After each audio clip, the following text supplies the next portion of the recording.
Hello everyone, top JS study में आप सभी का भरपूर स्वागत है। आज की इस क्लास में हम देखेंगे ज्योग्राफी से संबंधित बहुत ही महत्वपूर्ण प्रश्न, और जो लोग एसएससी जीडी का एग्जाम देने वाले हैं उसके लिए रामबाण होने वाला है। बाकी आप चैनल पर नए हो तो जल्दी सब्सक्राइब कर लीजिए। और ये पूछे गए प्रश्न सभी के सभी महत्वपूर्ण हैं और ये पूछे गए प्रश्न हैं। तो चलिए शुरू कर लेते हैं फर्स्ट क्वेश्चन से।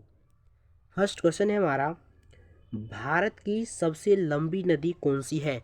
भारत की सबसे लंबी नदी कौन सी है? तो इसका सही जवाब हो जाएगा ऑप्शन बी, गंगा।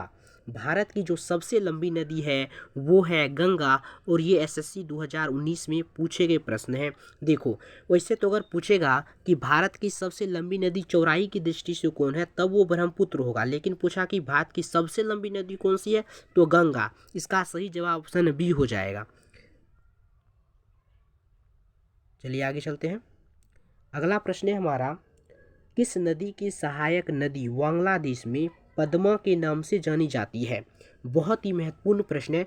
किस नदी की सहायक नदी जो है बांग्लादेश में पद्मा के नाम से जानी जाती है? तो ऑप्शन बी सही जवाब हो जाएगा, गंगा। ठीक है, गंगा जो है बांग्लादेश में पद्मा के नाम से जानी जाती है। एसएससी 2019 में पूछे गए प्रश्न हैं। देखो, एसएससी जो है, एसएससी में एक मिनट देख लेते हैं। देखो, एसएससी जो है, एसएससी एमटीएस होता है, एसएससी सीएचएसएल होता है, एसएससी सीजीएल होता है, एसएससी सीपीओ होता है, एसएससी जीडी होता है, एसएससी स्टेनोग्राफर होता है। तो उसमें से एसएससी जीडी हम कवर कर रहे हैं, एसएससी जीडी। ठीक है, एसएससी जीडी कवर कर रहे हैं। और एसएससी जीडी ये एमटीएस में पूछे जाते हैं, सीजीएल में पूछे जाते हैं, सीपीयू में पूछे जाते हैं, सीएचएसएल में पूछे जाते हैं, अब जीडी में पूछे जाएंगे। इसलिए यहाँ पर लिखाया गया ऐसा, इसलिए यहाँ पर 2019 इसमें है या 2019 पहले भी क्वेश्चन में। इसका सही जवाब ऑप्शन बी हो जाएगा, गंगा। चलिए आगे चलते हैं। सॉरी, अगला प्रश्न है 3 नंबर, गंगा और ब्रह्मपुत्र की संयुक्त जलधारा किस नाम से जानी जाती है? ऑप्शन क्वेश्चन नंबर 3 है, गंगा और ब्रह्मपुत्र की संयुक्त जलधारा किस नाम से जानी जाती है? तो वो जानी जाती है मेघना के नाम से, मेघना के नाम से। ऑप्शन सी इसका सही जवाब हो जाएगा, मेघना। गंगा और ब्रह्मपुत्र की संयुक्त जलधारा जो है मेघना के नाम से जानी जाती है। चलिए आगे चलते हैं। अगला प्रश्न है 4 नंबर, माजुली नदी द्वीप निम्नलिखित में से किस नदी में स्थित है? माजुली नदी द्वीप निम्नलिखित में से किस नदी में स्थित है? तो इसका सही जवाब हो जाएगा, माजुली नदी द्वीप जो है वो स्थित ब्रह्मपुत्र में। ठीक है, माजुली नदी द्वीप कहाँ स्थित है? ब्रह्मपुत्र में। ऑप्शन ए इसका सही जवाब हो जाएगा। ये जो क्वेश्चन है एसएससी 2020 में पूछे गए प्रश्न है, सारे के सारे एसएससी 2020 में एसएससी द्वारा पूछे गए प्रश्न है। अगला प्रश्न है 5 नंबर, निम्नलिखित में से कौन सा एक नदी हिमालय पार नदी है? निम्नलिखित में से कौन सी नदियां जो है हिमालय पार नदी है? तो वो हो जाएगा सतलज। सतलज जो है हिमालय पार नदी है। देखो, सतलज को छोड़ के एक है ब्रह्मपुत्र, ब्रह्मपुत्र और सिंधु। ठीक है, ब्रह्मपुत्र और सिंधु, ये ब्रह्मपुत्र, सिंधु और सतलज, ये 3 नदी जो है हिमालय पार की नदी है। और ये question SSC 2012, SSC UP PCS 2020 में पूछे गए प्रश्न हैं। चलिए आगे चलते हैं। अगला प्रश्न है, भारत की निम्न नदियों में से कौन सी नदी जो है डेल्टा नहीं बनाती है? भारत की निम्नलिखित नदियों में से कौन सी नदी है जो डेल्टा नहीं बनाती है? तो वो डेल्टा नहीं बनाती है ताप्ती नदी। ठीक है, और सबसे बड़ी डेल्टा जो है ये सुंदरबन डेल्टा है। सबसे बड़ी डेल्टा कौन है?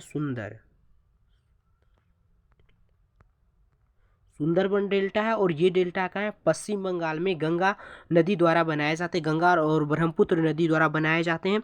और ये एसएससी 2011 में पूछे गए प्रश्न हैं। चलिए आगे चलते हैं। अगला प्रश्न है 7 नंबर, निम्नलिखित में से कौन भारत की सबसे बड़ी प्रायद्वीपीय नदी है?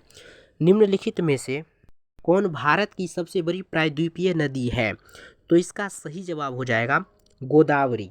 ऑप्शन ए इसका सही जवाब हो जाएगा, गोदावरी। भारत की जो सबसे जो प्रायद्वीपीय नदी है सबसे बड़ी, वो है गोदावरी। एसएससी 2003 में पूछे गए प्रश्न हैं। अगला प्रश्न, बिहार का मतलब शोक किसको कहा जाता है? बिहार का जो दुखद या बिहार का शोक किसको कहा जाता है? तो वो कोसी को कहा जाता है। ठीक है, बिहार का किसको कहा जाता है? बिहार का दुखद कहा जाता है कोसी नदी को। और उड़ीसा का कोस किसको कहा जाता है? महानदी को। उड़ीसा का कोस महानदी। चलिए आगे चलते हैं। अगला प्रश्न है 8 नंबर। निम्नलिखित में से वह कौन सी नदी है जो एक विभ्रंश घाटी से होकर बहती है? निम्नलिखित में से वह कौन सी नदी है जो एक विभ्रंश घाटी से होकर बहती है? तो सही जवाब हो जाएगा option B, Narmada. Option B हो जाएगा नर्मदा। एसएससी 2019 में पूछे गए प्रश्न है। आगे चलते हैं। अगला प्रश्न है, निम्नलिखित में से वह कौन सी नदी है जिसका उद्गम भारतीय क्षेत्र में नहीं है? निम्नलिखित में से वह कौन सी नदी है जिसका उद्गम भारतीय क्षेत्र में नहीं है? तो वो हो जाएगा घाघरा। घाघरा नदी भारतीय क्षेत्र में इसका उद्गम नहीं है। एसएससी 2004 में पूछे गए प्रश्न है। आगे चलते हैं। अगला प्रश्न है 10 नंबर। निम्नलिखित में से वह कौन सी नदी है जिसका उद्गम भारतीय राज्य क्षेत्र में नहीं है? देखो ये भी क्वेश्चन है कि भारतीय राज्य क्षेत्र में इसका उद्गम नहीं है। तो देखो महानदी है, रावी है, चिनाब है, और ये ब्रह्मपुत्र जो है नहीं है। ब्रह्मपुत्र हो गया, सिंधु हो गया और सतलज हो गया। ये सब हिमालय पार की नदियाँ मतलब बाहर से आती है। तो आज के लिए इतना ही। धन्यवाद। मिलते हैं आगे वीडियो में। ये भी क्वेश्चन एसएससी 2004 में पूछे गए प्रश्न है। बाकी आप चैनल पर नए हो तो जल्दी से चैनल को सब्सक्राइब कर लें। धन्यवाद।